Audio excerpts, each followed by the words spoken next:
Hello, hello. My name is Steph. I have Danny here with me, and welcome to the MuyHidden podcast. Woo! Woo!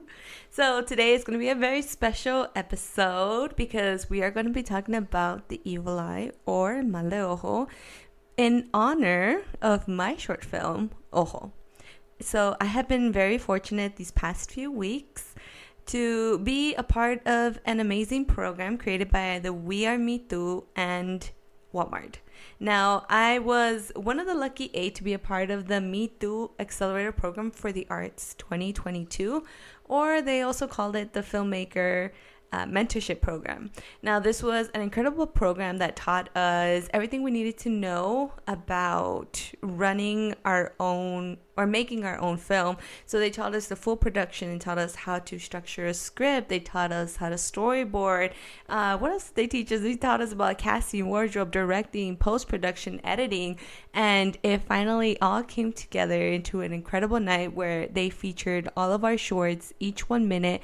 And it was, I mean, you were there, Danny. What do you think? It was amazing.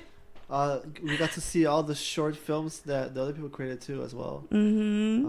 And it was cool. How long was the program? Well, they said from the beginning that it was supposed to be like an 11-week boot camp. Yeah. But virtually it was roughly about 4 weeks, and then in person it was roughly about 3-4 weeks as well. Right? Mm-hmm. Yeah, which was, I mean, we'll talk a little bit more about it later on. I'll get more into details, but I really want to talk about my film. And, you know, if you haven't seen it, you should definitely check it out at the We Are Me Too YouTube channel. Mine is called Ojo, and right there they also feature all the other films that were created by some of the most talented filmmakers I've ever met. And it was truly an honor, life-changing indeed. I mean, I don't even know if you guys have noticed in the past few episodes that the quality of our podcast has, you know, been so much better. Yeah, sure. Like blanking on words. I keep stuttering over myself because there's so much to say, and I'm just like, where do I start? But we are going to start with my short film because it is based around the concept of the evil eye. Okay? So the plot of the script is based around a young man's anxiety over his own well-being. He's unsure if he's sick or if he has mal de ojo, also known as evil eye. Throughout the 1 minute, he spirals between two cures, one being medicine and the other being a traditional limpia de huevo, aka an egg cleanse. It is supposed to be a fast-paced 1 minute short that is both comical and dramatic. So, why is he freaking out about mal de ojo? Mal de ojo, or evil eye, is a spiritual belief brought on by a malicious stare, fueled by envy, evil, jealousy, rage that can weaken one's health, lead to bad luck, sickness, and even death. The evil eye dates back 5,000 years and is believed to originated in ancient Mesopotamia.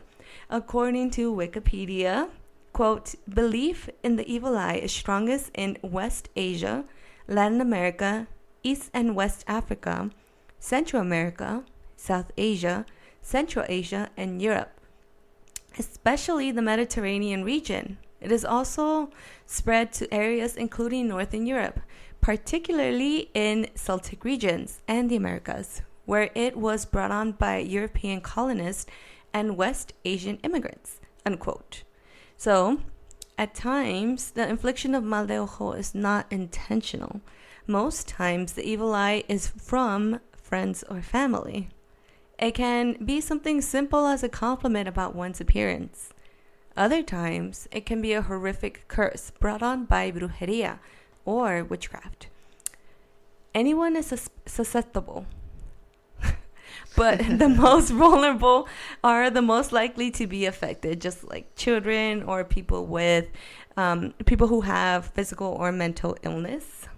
To protect yourself from the evil eye, one can use talismans or amulets. I don't know if you can see from here. I have one. It is a protective symbol for an ancient Middle Eastern goddess, The Hamsa Evil Eye necklace, like the one I'm wearing, well, kind of. I'll explain it right now. Offers protection from envy, evil, and misfortune. So it usually comes as a disc with dark blue rims. Then it goes to white, blue, and then black in the center. And I mentioned Hamsa, and I hope I'm pronouncing it correctly. But this charm is meant to warn off the evil eye. Now, Hamsa, quote, the word Hamsa, also spelled Kahamsa or Hamish, means 5, referring to the fingers of the hand. So that one specifically, and I hope we can put a picture up right here. It's going to be, it almost looks like a hand with this eye in the center of it. Mm-hmm. Okay? At the palm, in the palm, right? Yes, thank you. Mm-hmm. Because I started blanking out for a second. No, you're good. It's been a long day. Yeah.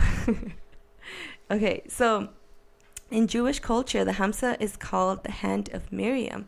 In the Levine Christian culture, it is called the hand of Mary. In some Muslim and backline cultures, the hand of Fatima. Though commended as superstition by doctrine Muslims, it is almost exclusively among the Near East and Mediterranean that the belief is envious, looks containing destructive power of the talisman power of a Nazar to defend against them, unquote. Okay? So, to neutralize the evil eye, one can also use incantations, gestures, or cleanses, in which we will get into in a moment, okay? So I made a little questionnaire on our Instagram. Follow us at MuyHidden. And I'm about to read some of the answers, in which I was really surprised. The first one was, have you ever heard of the evil eye or mal de ojo?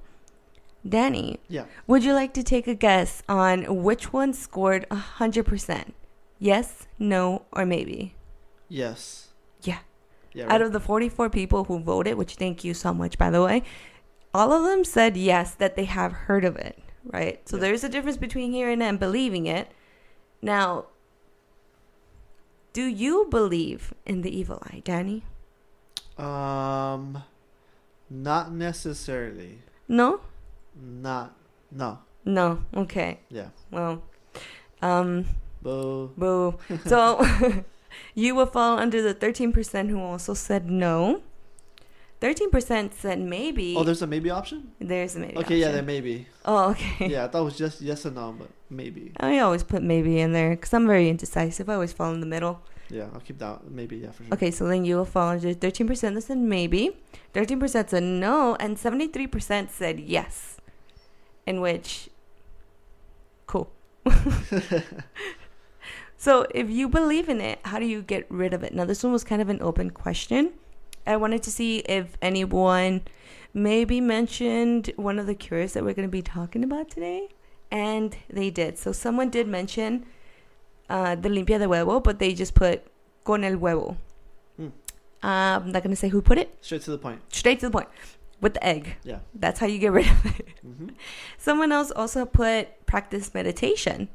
Oh. And I was like, okay, I haven't heard of that one before. And then someone else also put ask higher powers for protection.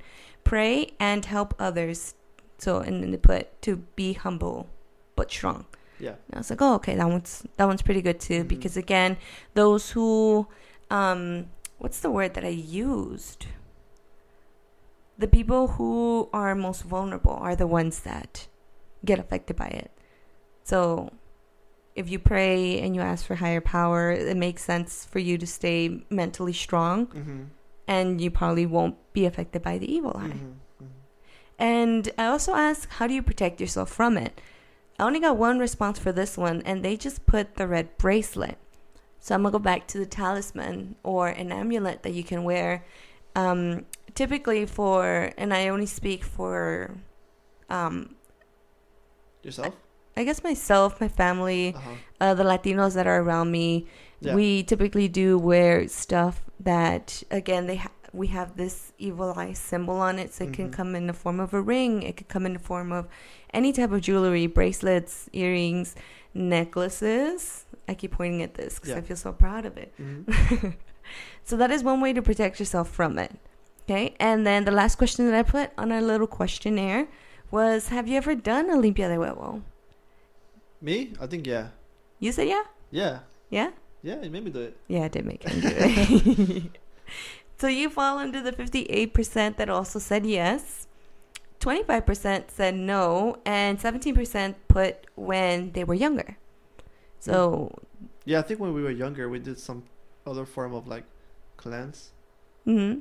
Yeah, but it's like one of those situations where your parents or your mom invites like some stranger, Mm-hmm. and they like just come in and just fucking hurt you, and they leave, and they fix you. I don't know.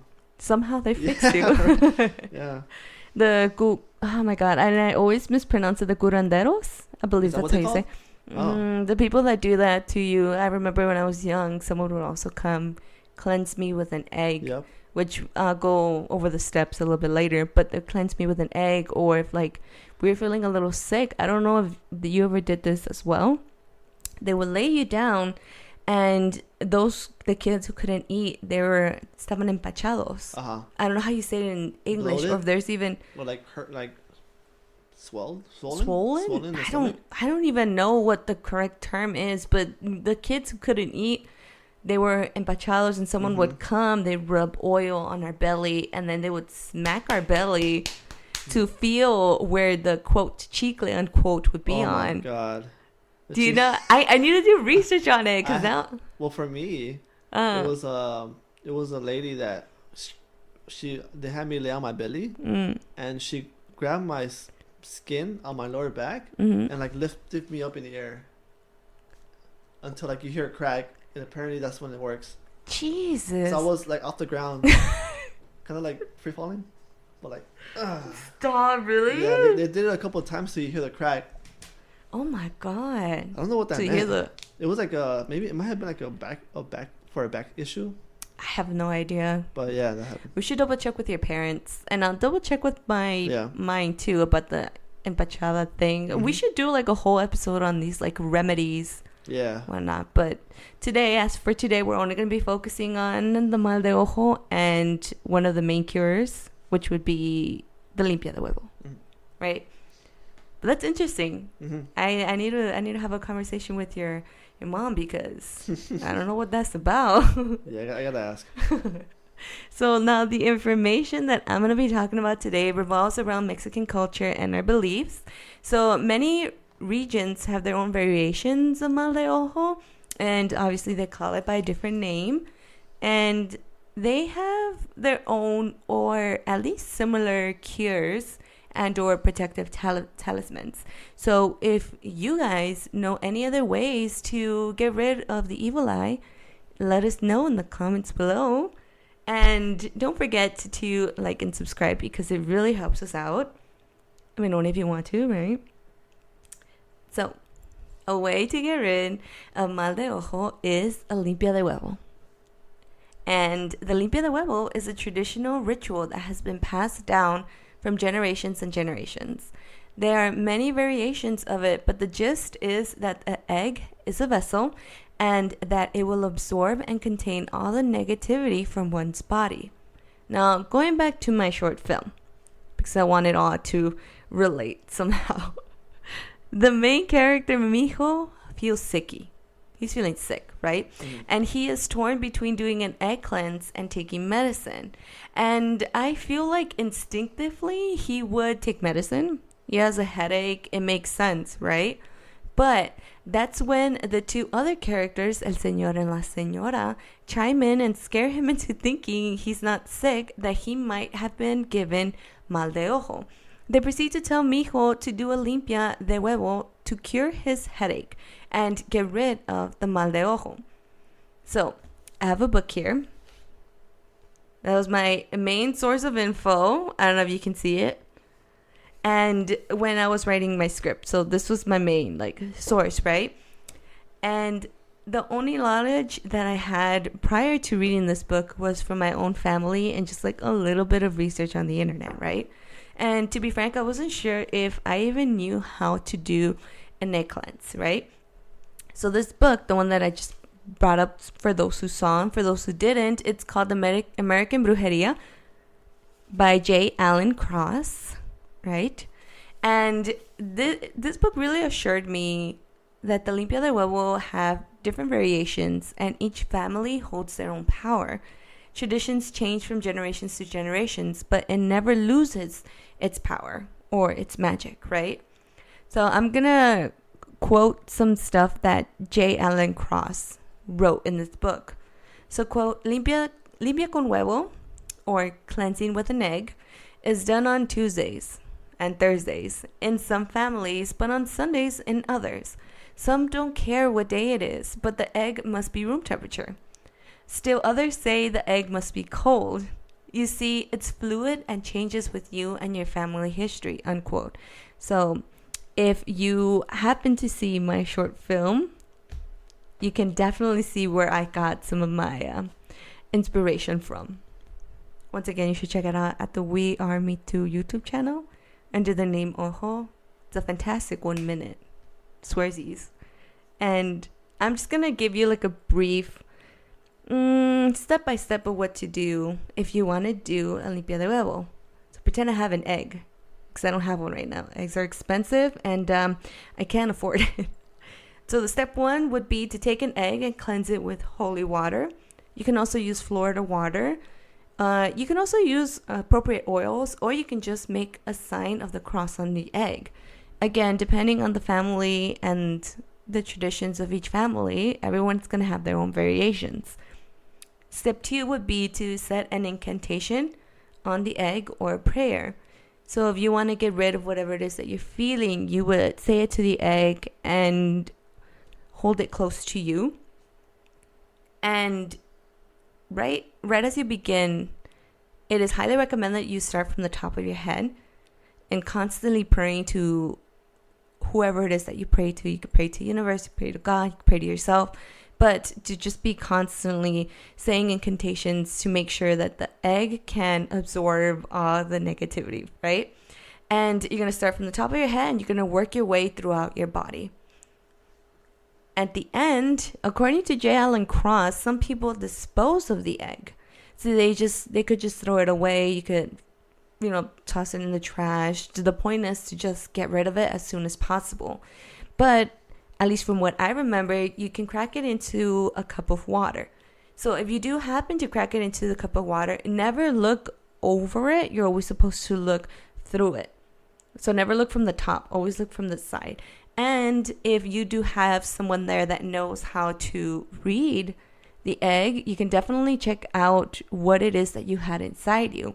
So for examples, if you see some needles and spikes, that could mean people talking crap about you.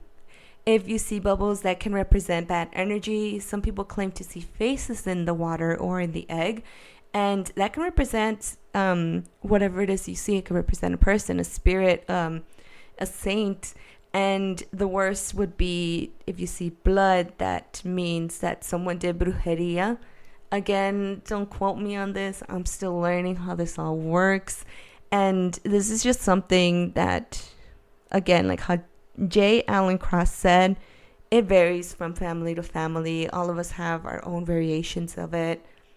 And something about this book, that he also happens to mention some alternative options. So, quote, some folks use limes or lemons if bad luck is involved. And I find these are excellent for a deep scrub where some cutting power is needed. He goes on to say, black or white candles can also be used in a pinch to draw off and tap all kinds of nastiness, unquote. Cross also lists other options where they dedicate a whole chapter on limpias. They go on to list limpias using herbs, crystals, bats, even fire limpias, all to get rid of not only mal de ojo, but also hauntings, bad luck, heartbreak, health issues. I mean, the list goes on and on. And I think it is a staple for those who are stuck in between. So those who are born in the U.S. but don't feel like they belong from here nor from their homeland. This one is particularly for Mexican Americans. And this book holds a lot of information, history, and rituals that are deeply rooted in Catholic religion. So do keep that in mind if you do happen to purchase this for yourself. I haven't finished reading it, so I'm not sponsored, and I can't really say much more on it. So yeah, so that's basically it. The main reason why I based my short film off of Mal de Ojo or the Limpia de Huevo is because I feel like I really wanted the egg to be represented. I feel like there's so many stories of different like cures, just like the sana sana. How did it go? Colita de rana. Yeah. Mm-hmm. We've heard that so many times, and we're just like, oh yeah, that's our childhood. Or like, oh, if you're sick, just rub some Vaporu. Mm-hmm. If your stomach hurts, just drink some like 7-Up or Sprite. And I'm like, there's so many other different things, and I really wanted to make one about the egg. I mean, that's basically it. Yeah. Mm-hmm. You know, we hardly ever see it represented, and I thought the way I directed it in the way that I wanted to do it was very, how would I say this? Inspired by the Ant-Man scene, and I'll give credit to it because that's where the credit is due. It's very inspired by it, and I just wanted to, you know, kind of do, I don't know, something different. Once again, thank you so much to We Are Me Too and to Walmart and to everyone that helped out, the crew, the actors, the actresses, the editing team, every single person, all of our mentors. I mean, just... And thanks for the equipment. Oh my God. Yeah. It's amazing. It's cool. You can see my face now in HD. I blanked out on the name, but we'll see you guys here next Tuesday. Once again, don't forget to like, subscribe, and comment, and let us know if you believe in the Mal de Ojo, and also let us know if you guys would like to hear more about, how would I call it, all the holistic approaches our families did when we were younger. Yeah, like the weird stuff your parents did, not that parents. Yeah. Yeah. To you, like superstitious stuff. Yeah. Mm-hmm. Or at least all those holistic remedies. Like when we were sick, they would get like green tomatillos and like put them in our throat. What? Oh, I haven't heard that one. Oh, okay. Well, anyway, we'll see you guys next time. Yeah, maybe we should talk about that actually. Yeah, we should. All right. Alrighty then. Till next time though. Yeah. Adios.